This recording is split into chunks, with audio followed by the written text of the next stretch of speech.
লক্ষ্মীপুরের রামগতি উপজেলার মেঘনা নদীতে ঝড়ে নৌকা ডুবে 2 জেলে নিহত হয়েছেন।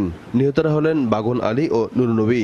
এই ঘটনায় এক জেলে উদ্ধার হলেও নিখোঁজ রয়েছেন আরও এক জেলে।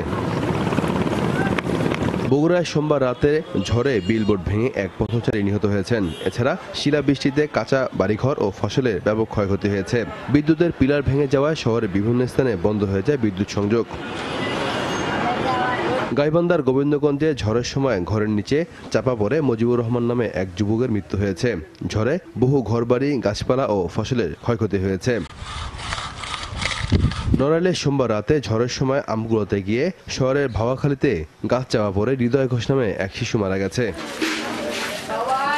ঝালকাঠিতে কালবৈশাখী ঝড়ে বিভিন্ন স্থানে ফলজ, বনজ ও ঔষধি গাছ উপড়ে গেছে। বিদ্যুতের পোল উপড়ে যাওয়ায় গেল রাত থেকে বন্ধ আছে শতাধিক গ্রামের বিদ্যুৎ সংযোগ। সিরাজগঞ্জের রায়গঞ্জে কালবৈশাখী ঝড়ে প্রায় সহস্রাধিক বাড়িঘর, গাছপালা ক্ষতিগ্রস্ত হয়েছে। ঝড়ে আহত হয়েছেন অন্তত 5 জন। নোমান শিবলি, RTV।